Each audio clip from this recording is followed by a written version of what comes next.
Hello friends, welcome to this session of BLS Online. We will be discussing a unit of BLII 223, Organizing and Managing Information. We will be discussing today faceted classification. In our earlier sessions, we have already discussed what is faceted classification. We have discussed classification, we have realized that classification is omnipresent, we use it everywhere and anywhere, and we use it because it is of benefit to us. It helps us to improve, it helps us to function better, and it helps us to organize things or concepts, ideas, and therefore we use it subconsciously also, consciously also. While we study, we use classification. Why do we use classification while studying? To understand concepts better. We try to put similar concepts together. We try to understand general concepts first. Later on, we try to develop a concept map of things. By understanding things, by developing a concept map, we are able to logically relate things with one another. When an author writes his thoughts, he puts his thoughts into chapters, into units, into books, into articles. There also the author tends to use classification. He puts forth his ideas in an organized way. He tends to explain to people what is the basic purpose of writing that piece of literature. He intends to see that the thoughts are conveyed and reach to the readers. For that, he puts the perspective first, and then he introduces the concept, and he goes on developing the concept one after the other in a systematic way, in a logical way, and this is also classification. We have also seen about things, material things, about things which are in physical existence, and we see how these things are also organized and arranged. Beginning with things in nature, the natural things, we have seen even nature uses classification. In fact, man has learned from nature that how nature is organized, how nature is also classified. Maybe we have got this clue from nature, or maybe that it has been inherent in us, being a natural product, being existing in nature. Maybe it has been ingrained in us, it is inborn, it is innate to us that we classify. Now, a classification that we use, as we have seen and learnt, that we have knowledge classification, that when we learn knowledge, when we try to understand, we try to gain knowledge, we we want to be knowledgeable, we have to learn knowledge also in an organized way, and that organization of knowledge has been done by philosophers for the common man to understand knowledge. In generic terms, when we see in the society, there are some class of people who are a little above the level of general people, general public or common man. We say they are philosophers because their level of understanding is high. They can go deep into a subject, they can learn a subject in its entirety, whereas a common man needs to learn a subject, a part of knowledge, a discipline, part by part, level by level. This is how we have been educated and trained from the very beginning, and so on it continues. It goes on developing one above the other. This is nothing but gaining knowledge in an organized way. So classification is omnipresent. When we do it in a library, basically the purpose of doing classification in a library or library classification, the purpose is that all the documents that are acquired by a library reach to its users. They reach the clientele, they reach the people for whom they have been acquired in the library, and they reach the users or readers easily. So for reaching them to the users easily, we tend to organize them. We tend to put them, place them in an order so that they are evident to the users. They are visible to the users. They are accessible to the users. They are reachable to the users. What do we mean by using so many adjectives when we are talking about these documents in a library?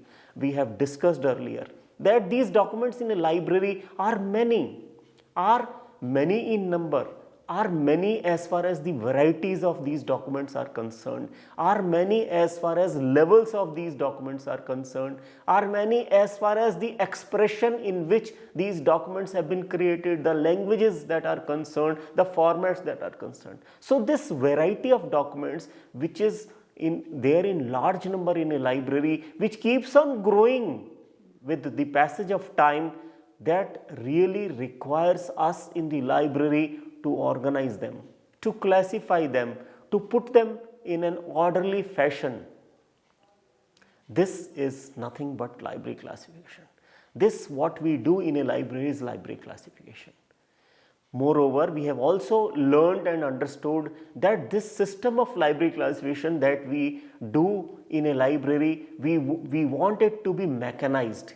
We want it to go over and over again and again as if a machine is doing it. Moreover, these days we have even automated some of these procedures. Now, it is in this context that we have discussed types of classification, where we have also discussed one of the types of classification as enumerative classification and faceted classification. We have also learned that the difference between these two types of classification is that an enumerative classification, everything is enumerated, whereas in a faceted classification we try to identify facets.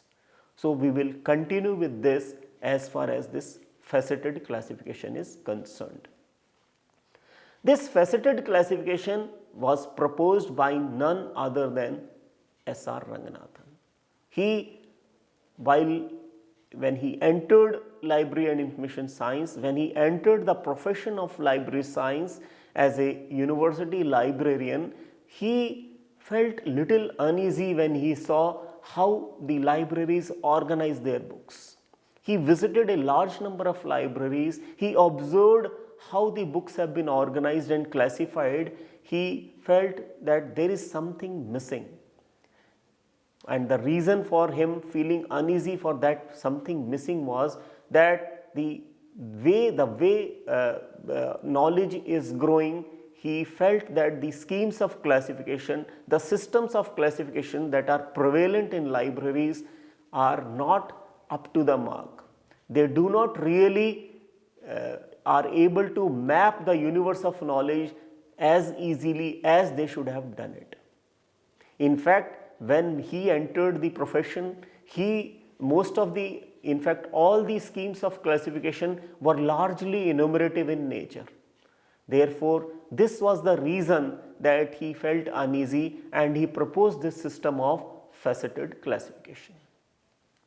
Now, what is an enumerative classification? Though we have discussed earlier also, we would just dwell a little bit on that again so that we are able to appreciate the importance of a faceted scheme of classification. In an enumerative scheme of classification, all the components of the universe of knowledge which have been mentioned here as UK here, UK we are denoting universe of knowledge as UK, they are all enumerated. All components of universe of knowledge. That means the different aspects or different branches or different components or different entities of the universe of knowledge are enumerated. And all these components are assigned some notation. We have learnt earlier that in a library the subjects are denoted by notation. They are not denoted by their names, and the reason why these are denoted by their notation is because that really serves the purpose of library classification. If we denote these by names, the books on related subjects are dispersed, they are separated from each other. and therefore we have thought of artificial names in the form of artificial notation, which could be different types of ordinal digits which are assigned to these different components of universe of knowledge. We have also seen that this universe of knowledge is dynamic. Dynamic means it is ever changing. The different parts of this universe of knowledge, if we assume this universe of knowledge as a big container in which these entities are there, this container goes on increasing, goes on expanding, and this expansion or increase or modification cannot be predetermined. It cannot be identified or described because it could happen at any place, at any point, in any direction. To put it in simple words, we can describe this situation as that as we call this universe of knowledge is something that we have already explored. What man has already explored, what humanity already knows. You know, it is as a result of exploration, it is as a result of our efforts at knowing this universe of knowledge that we have known some of it and large part of it is unknown. What is known is called universe of knowledge, and this because we keep on putting our efforts to know further and know more, and also to revise our knowing and learning, because what we know today may not be correct, maybe later on we tend to rectify what we have learned, maybe we tend to improve our thoughts, improve our knowledge in different domains. Therefore, we say that this universe of knowledge is dynamic in nature. We have all seen, we have all realized, even the names of subjects change, their scope changes, new subjects emerge. Therefore, these are all examples of, these all corroborate the fact that the universe of knowledge is always changing, is dynamic, it is in a state of change. Now, when we say this fact, that means that new additions have to be done in the schemes of classification. What are schemes of classification? Schemes of classification are systems that help us to map this universe of knowledge. We have already seen what is this mapping. Mapping means the different parts of this universe of knowledge are placed in relation to each other. The closer the relation, the closer things are mapped. The less the relation, the farther they are placed. So, this map also keeps on changing. Map keeps on changing means notation too has to change. There is, in one point of view, you may think or you may also reason out that what is the big deal in changing this? We may keep on assigning different notation, but you know the big deal is that this notation should correspond to the relations at conceptual level between these subjects. The notation should also show these relations. That is the crux of this universe of this scheme of classification. Now, that is a problem in an enumerative scheme, that you may have to keep on revising, keep on changing, keep on assigning new notations so as to show these relations at notation also. Now, this universe of knowledge which has different subjects, these subjects are, Ranganathan said, they are of three different types. One can counter this, anyone can say these are not three, these could be 4, 5, 2, 1, all accepted. But then when he says 3, he has justified. Ranganathan had always, when he gave a concept or a thought, he put it into practice. When he says that there are 3 different subjects, he has tried to classify all the subjects of this universe of knowledge in one of these 3, and that is how he has been able to justify himself. He said these subjects are in nature simple, compound or complex. We will try to define these 3 types of subjects a little later during this discussion. But then, as the terms itself suggest, simple subject means those subjects which are simple in nature, a little complex than that, or a little complicated than that. Something in addition to what is simple is compound, and little more than that is complex. Right, for the moment we can understand. We will give some examples about these to make it more clear. Now, in an enumerative scheme, whether a subject is simple or it is compound or it is complex, they are all enumerated. Enumerated means their names are given, their corresponding notations are also given. This is how it is done in an enumerative scheme. So, a librarian or a classifier who has to use a scheme of classification to assign notation to different subjects, his work is very simple in case of an enumerative scheme of classification. He opens the scheme of classification, find out the notation for any subject, because it could be either simple, compound or complex. He finds out the notation from the scheme of classification, assigns to the book which a representative of this subject, and thus his job is done. As we have said that the universe of knowledge is expanding. We have also said that this expansion cannot be predicted. It could be in any direction, any time, any place, it could happen. Though now see that this expansion is taking place, we cannot see that a static system of classification serves this universe of knowledge. So, this is to impress upon you that why enumerative schemes could not really serve the purpose.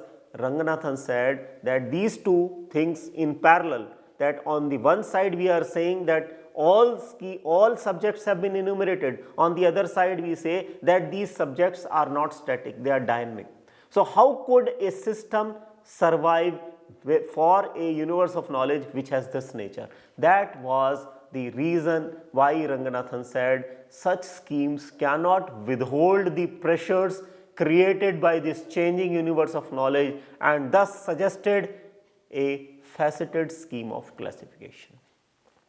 How did he get this idea of a faceted scheme of classification? While he was away visiting libraries in London, he went to a Selfridges store, a departmental store, and came across a toy, and that toy gave him the idea of proposing a faceted scheme of classification. We have all seen this toy, we have all played with this toy, which is called a Mechanosset. It has different names. It is also called as a engineering tool, or different names it has. Basically, it is this toy is to arouse creativity, to help children to put in their ideas into shapes. In this toy, there are different shapes have been provided, and these shapes are vertical, horizontal, in a shape of a circle, in shape of a pentagon, hexagon, with holes on the sides. And these shapes can be joined together and given other different shapes. Smaller shapes put together, joined together, giving bigger shapes, as it happens in life also, that when you create something, it has different components. Whether we draw it, we paint it, we do it otherwise, we are always trying to put units into a complete picture. So, this is how these shapes have been of different type. There are nuts and bolts provided. We join these shapes by nuts and bolts and create bigger shapes bigger things out of it. So, this gave him the idea of the universe of knowledge. He compared this to the universe of knowledge, and he said the universe of knowledge comprises of unit things, unitary ideas. These ideas are joined, and they are joined by some common ideas to give further complicated ideas. Now, you can correlate this to the different types of subjects. Simple subjects with some other ideas joined to form compound subjects. Similarly, simple and compound or compound and compound ideas put together, studied in relation to each other, giving complex subjects. So see, this parallel to a mechanoset and the comparison to a universe of subjects. These shapes of mechanoset, Ranganathan said, are simple subjects, and in addition to simple subjects, some ideas. This result into compound subjects, and these further put together in relation to each other result into complex subjects. So this is how he got this idea, and he proposed these as the components of a faceted schemes. He gave this term fundamental categories. These concepts that exist, these unitary concepts that exist, these ideas that exist, he called these ideas as fundamental categories. Fundamental corresponds to basic, means these are basic to any subject. Any subject has ideas which he termed as fundamental categories. And he says that in this universe of subjects, there are 5 and only 5 fundamental categories. Again, this was his thought, and people could have given counter thoughts to this, that there could be less than 5 fundamental categories or more than 5 fundamental categories. But again, while he proposed these 5 fundamental categories, he justified his idea by allotting different ideas in this universe of subjects to one of these fundamental categories, and he proved that no idea in this universe of subject could go out of these 5. It should fit into one of these fundamental categories, and therefore he justified his proposition of 5 and only 5 fundamental categories. We will define these one by one. Before going into these fundamental categories, I would also like to state here that all schemes of classification, whatever classification we do in libraries, these are aspect classification. We tend to classify things from the point of view of aspects, and this aspect is directly correlated to the way we understand or learn knowledge. We understand and learn knowledge from the point of view of a discipline. It is not in totality. We understand, we learn things from discipline point of view. Similarly, in classification also, all classifications are aspect classification, and the aspect is nothing but discipline. That is what we say, that all schemes of classification are discipline based classification, or you can say main class or basic subject based classification. So this is a very important fact which we should understand. Anything that forms a subject in addition to the discipline or basic subject is nothing but an isolate idea. I give you an example here. Let us say that the subject of a book is primary education, school education, pre-primary education, elementary education, higher education, tertiary education. In these different subjects, in these different books on different subjects, the aspect or basic subject or the main thought is education. And in addition to that, there are other thoughts that are there. We can further expand that. We could say primary education in India, secondary education in rural areas of India, tertiary education in the southern states of India during pre-independence period. So what are we doing here in different examples? We, in addition to the subject, in addition to the discipline, we are adding further ideas, further thoughts, and we are in that process converting, we are giving examples of compound subjects. So, whenever these isolate ideas are also present along with the basic subject, this result into a compound subject, and these are to be divided as different fundamental categories or put as different fundamental categories, and Ranganathan said these 5 fundamental categories are personality, matter, energy, space and time. He gave notation for these. He says personality is denoted by P, matter by M, energy by E, space by S and time by T. So, it is very easy now that he has identified different facets, and therefore he says that is how he is able to justify that this is a faceted scheme of classification. Let us define these one by one. Personality P is the main focus of study in a subject. It is the main focus of study. In library science, it is libraries. In sociology, it is the society. In history, it is the different areas.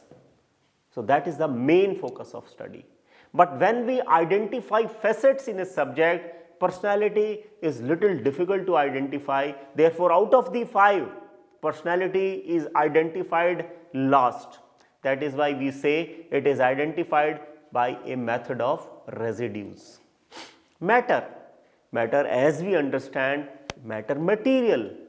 The material of this table is wood. So, that is matter.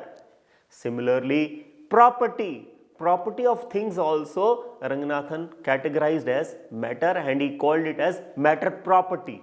And method, the way things are done following certain methods like in chemistry, physics or other subjects, he calls them as matter method. We will understand these in detail in our later discussions, but let us try to understand up to this point as these are defined by Ranganathan.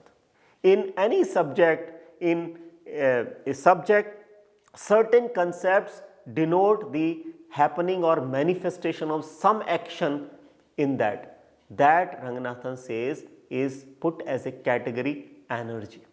Wherever a concept shows some action being done, a concept is a manifestation of some action, that is divided as the fundamental category energy. Space is, as we understand, the geographical space. It could be this universe, it could be a country, it could be a continent. All these are examples of the fundamental category space. As we say rural India in the example that we had given, here rural India is space.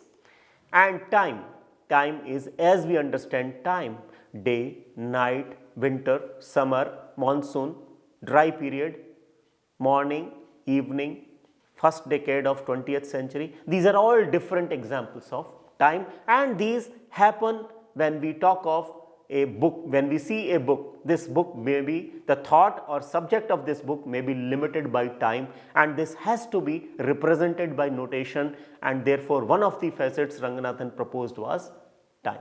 So, when we assign a class number to a book, this class number corresponds to the subject of the book, and this subject in an enumerative scheme is just mentioned like that by a notation, but in a faceted scheme it has 2 aspects. One is the discipline, the other is other aspects that have been identified to be categorized into personality, matter, energy, space or time. Not that every subject will have all these, but it may have any of these, and if it does not have any of these, it may be just a simple subject, that is the discipline. So, in a faceted scheme, it is the classifier who has to do on his or her own, following the rules that have been proposed by the faceted scheme of classification. The classifier understands the discipline and different facets and assigns notation to them and joins them by means of the nuts and bolts that have been provided. So this is how the facilitated scheme takes care of the new developments in universe of knowledge also and is able to satisfy that. So this is how we have seen how a facilitated scheme of classification is different and serves the purpose of classification better than an enumerative scheme of classification. We will discuss this further in our further sessions. Thank you.